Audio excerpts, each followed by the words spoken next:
Harry's gone, but I still feel like he was one of the most underappreciated, underrecognized, unknown, unsung heroes of the civil rights movement. So it's only fitting and proper that I recognize him again. So I got some new equipment. I'm trying some things out. I'm trying to make sure that everything is right for tomorrow night's show. So I decided I would do a little preview. Yeah, yeah, that's right. I'm doing a little preview. Doing a little preview, doing a little preview. And I got some stuff. I got stuff everywhere. But you guys know that I made some predictions going into this this series. You guys know that I was talking about um the keys to success for both sides. Now I'm gonna just go ahead and show you guys. Can you see that? That's my that's my LA watch. That's that purple and gold. It doesn't have LA on it because I didn't want to go that far. But yeah, this is my little purple and gold. And yeah, it's hot, hot. It's hot to death. That's hot to death. I know, I know, I know. That little Invicta joint that I picked up along the way. When I saw it, no, I'm not a cute, but when I saw it, I had to have it. So here I am. I'm trying out some new stuff, some new cameras, and I can see this camera has a greater field of view. So let's see how sharp it is. Sometimes I go back and I look at my show, or I edit my show, and what I'll do is I'll transfer it from my phone or my computer to my TV. Um, and in doing so,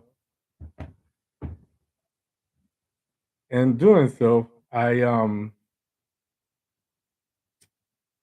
saw a lot of the noise, and what I'm trying to do is cut down on as many things that I figure on my end is making the show.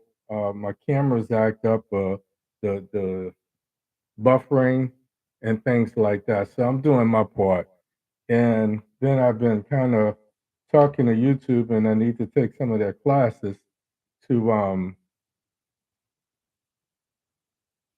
yeah, yeah, I'm gonna like this. I'm gonna like this. Yeah, I can bring it in like that on you, man. Yeah, yeah. This gives me some this gives me some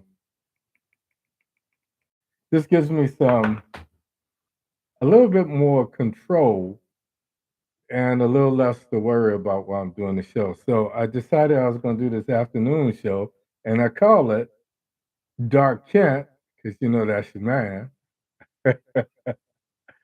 Sports talk.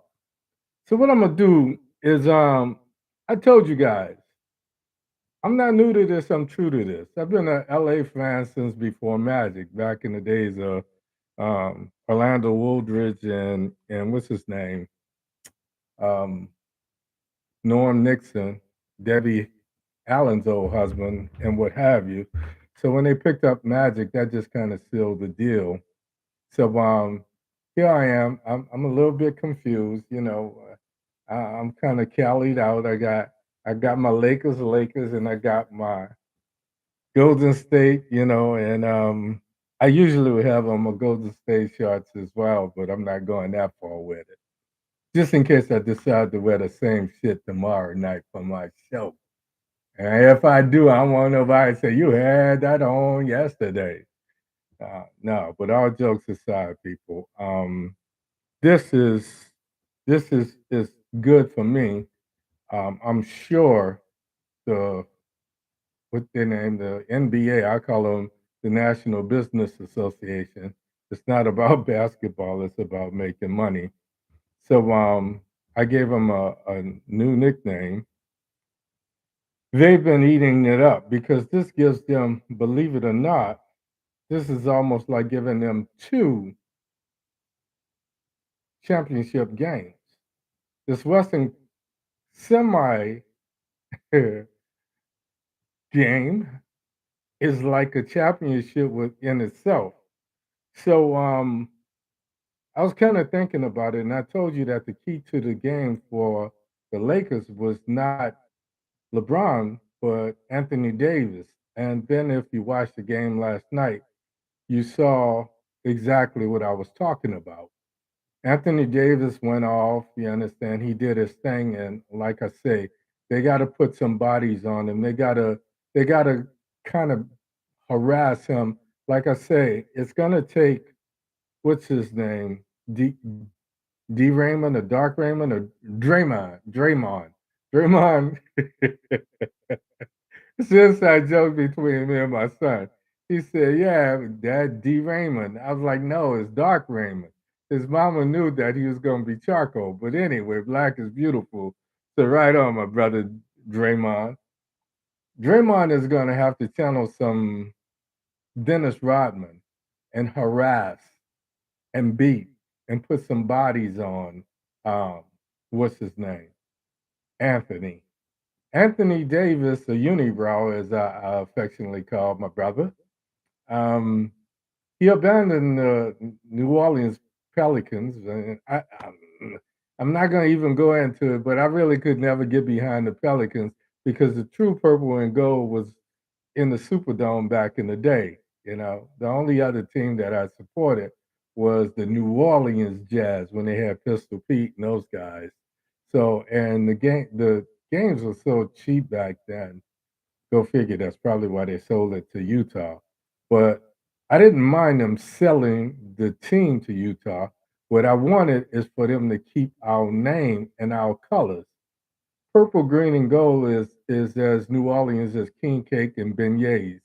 It refers to the colors of Mardi Gras. That's where those colors came from. Those majestic colors. So, and there is, hey, hey, hi, how you doing? So I see I got some midday people. Um, Purple, green, and gold is as New Orleans is red beans and rice. Popeyes, yeah, Popeyes came out of New Orleans, and the Popeyes that y'all eat now ain't the Popeyes that we got back in the day.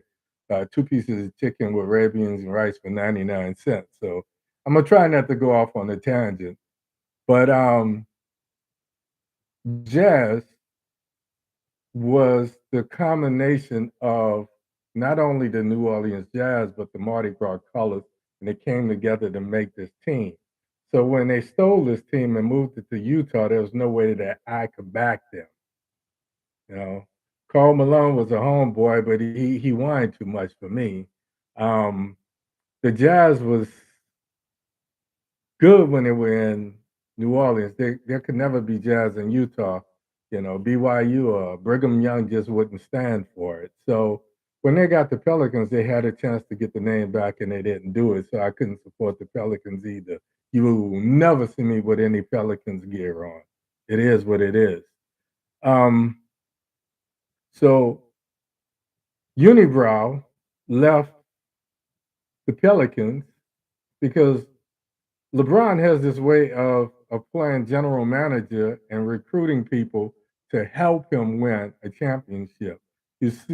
Saw him do it down in Miami with Bosh and Wade and what have you. He went down there because Wade was there, and now he's trying to recruit Kyrie Irving. You know, and I don't care what nobody say. I like LeBron, I really do, but LeBron cannot carry a game by himself. Um, there are times when he's super fantastic and brilliant, but it's not consistent enough. The thing that pissed me off with him this year was he actually broke Kareem's record. And after doing so, he set his behind down on the bench and watched the Lakers lose to Oklahoma. And I think they were like 23 and 30 at the time or something ridiculous, 13 and 30. It certainly had a losing record. So to do something like that to me is subpar. It is what it is. I said what I said. So I said the keys to this was not really LeBron, but it was Anthony, Anthony Davis, unibrow. If he can control the paint, LA has a chance. But there's some other factors in there. I say the key to Golden State was, and you saw that last night as well. I said Jordan Poole, Gary Payton II, and Wiggins really have to step up on the offensive end, not just defensively, but on the offensive end. Now, to all the sports talking heads and what have you, they keep talking about been there before and all of this and having the experience.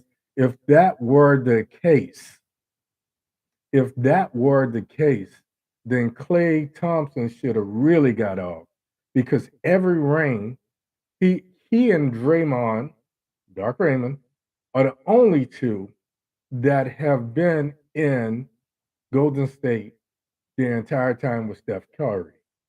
So if experience was the key to winning championships, then Clay Thompson should be playing more like Clay and less like Michael Thompson, his dad, um, and be more of a role player. Michael Thompson was good, but Michael Thompson did what Michael Thompson was supposed to do. Michael Thompson came in to give the other centers some rest, and but he could give you a few points. Well, he was mostly about putting the body, blocking out, and protecting the paint to those folks that came down. And then he could play kind of power forward as well. So that's what that is. If experience was all that it is, then Clay Thompson should be getting off. I call him icing on the cake. He's no longer the eggs that are the yeast that make the cake rise. He's no longer that ingredient that has to be in the cake for it to be cake. He's now reduced himself. No, Michael Thompson. Now I'm calling him by his dad's name. I hope I don't. I want to piss him off to the point where he gets mad. Somewhere, somehow, somebody is going to, just like they followed my instructions the other day and turned on AD. Somebody needs to piss off Poole. Somebody needs to piss off Wiggins. Somebody needs to piss off Gary Payton the second so he can play more like his dad. Now, Gary Payton got off. He really rose to the challenge in these high impact games. So let's hope that his son has more of that. Um, but I say the National Business Association, also known as the NBA, and most of the Rabbit fans have been waiting on this series. Why? Because for all intensive purposes, this Western Conference is the NBA final before the championship. Steph Curry and LeBron James came, um, Steph Curry versus LeBron James. Now there's a difference. LeBron came into the league destined to be the fish that saved basketball, the Air Jordan apparent. Meanwhile, this unknown kid from this small school by the name of Steph Curry with this, what I call NBA DNA, came into the league fighting the norms. He was intent on doing things his own way. He was intent in not being another Kobe or being another LeBron and being another Jordan wannabe, like so many of his peers. Steph Curry never tried to be a Jordan clone. Steph Curry defied the Nike norm and he decided to go with Under Armour, a sneaker contract. Unlike many of those who patterned themselves after MJ, Steph focused on being a pure shooter. Steph decided that he would do the things his own way and started launching these basketballs from ridiculous distances and consistently start to make these shots. And people were watching. In clutch moments in big games, Steph quietly launched what I call ICBMs, intercontinental ballistic missiles, that not only won games, put them in a place where they won more games than anybody, but it started to win championships. And what we've started to find out that Steph was the center of this cog. All of these other parts were interchangeable, be it Iguodala or Harrison Barnes and some of these other guys, these pieces that came and went, kind of like what they did in Chicago. Well, that brings me to the next thing. In clutch moments, in big games, Steph rose to the occasion. Maybe it was his head coach, Steve Kerr, who had a chance to play with MJ. Maybe Steve Kerr went to him and said, there'll never be another Michael Jordan. Don't try to be a Michael Jordan. Be the best Steph Curry that you could be. And now, as a result, because he's doing things his own way, he has just as many haters as he has lovers. So it is what it is. I just wanted to try this out. I just wanted to talk about this for just a minute so we know what's going to happen Thursday. We're going to make some adjustments. And what's going to happen, all I want to see in this series, honestly, I don't care who wins.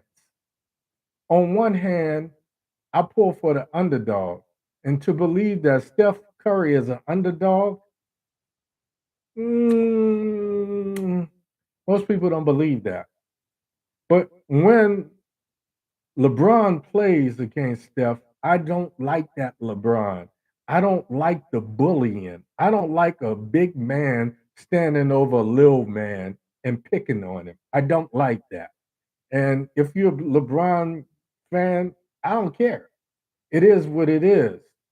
I like this young boy because not on top of everything else, he has this amazing leadership ability. So let's see what happens. The only thing I don't want to see is have the refs control the game with these ridiculous fouls, either to tilt the game in favor of one team or the other, or for a predestined outcome. It is what it is. Talk about one more thing, then I'm gonna leave this alone. Um, I posted this thing from Brat and her wife, and they talked about they wind up using a white sperm donor because the black, like there was only one black sperm donor. They say the black sperm donor looked like, and she made a name, and I don't even know the dude. They probably don't even know the dude. What they saw his picture, but they said this, that, or the other. I said, fuck out of here. Fuck out of here times 10. They're starving. There are starving young black professionals.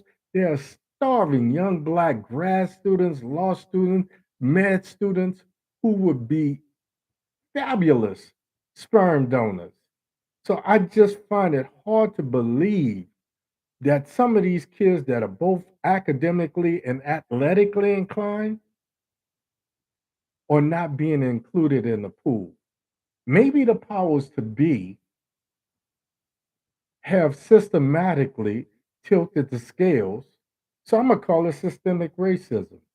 Maybe they're purposely not m- making black sperm donors available to increase the whiteness in this country because we know it is what it is, and that's a definite. That is a definite. So, whatever it is, to those other brats and those other women who are thinking about getting a sperm donor, there's enough of black folks with good hair, if that's your hang up.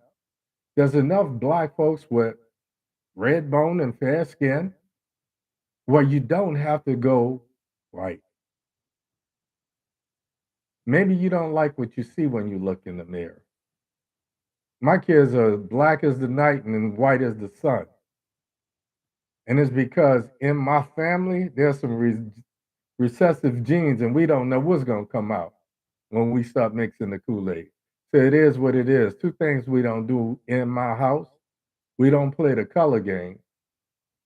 Them silly kids will say That's why your daddy this and that's why your daddy that. I'm saying, well, hold up. If y'all have different daddies, somebody let me know so I can get some of that damn money back that I spent raising y'all behind. So this quick broadcast was not really just to talk about sports. It's me trying to keep my promise when I told you that I would be expanding my show. I'm looking for ways of including all of you guys. So those of you that's giving me highs, what's up, Val? What's up, Mary J? What's up, Tariana, my granddaughter, all the little beautiful kids. What's up, my deuce? What's up, Pat? So all of you folks that stopped what you were doing today, you wasn't doing shit at work anyway. All you folks that's on the plantation, I'm gonna let you get back to work because I don't want massa coming there flogging y'all asses. So Nay Nay and the rest of you guys, thanks for showing the black man love in the middle of the day. I will see you tomorrow night at 7:30. I will see you tomorrow night at 7:30. We're gonna get in. I'm gonna talk about what I'm gonna talk about, and then I'm gonna get my Aspen out of here because I kind of want to see the game too. You know what I mean? So tomorrow, 7:30 Eastern, 6:30 Central, right here with your man, and we're gonna make it do what it do. Thanks for being here. I think I'm successful. I'm gonna go back and look at my YouTube stuff. I ain't see none of my people on YouTube, and I should have gave them some heads up. So you folks that's here, do me a favor. Go to my YouTube. OMITDALOGIC. OMITDALOGIC. Pat, go to my. Oh, she at work on Facebook. You ought to be shaming yourself. Go to OMITDALOGIC. OMITDALOGIC on Facebook and subscribe. Ring the bell so that you can get some of this content. The only reason I turned on Facebook is because I wanted to have a true representation of all the things that would be drawing on my Wi Fi or my bandwidth so that if there were any problems, I could try to clear them up during the day. I ain't gonna tell all you. Your secret is safe between you and me and the rest of the people right here. We all family. Yeah, we all got that yeah. So, folks, as always important, two things. Don't be so afraid to die that you forget to live for purpose. And as always important, wish you love. I wish you peace. Two fingers to the sky. I like your man. Agreed. I was out of here, folks. Now going back to the plantation, I was retired. I was free. I go and get some watermelon. I love you to death. Bye now.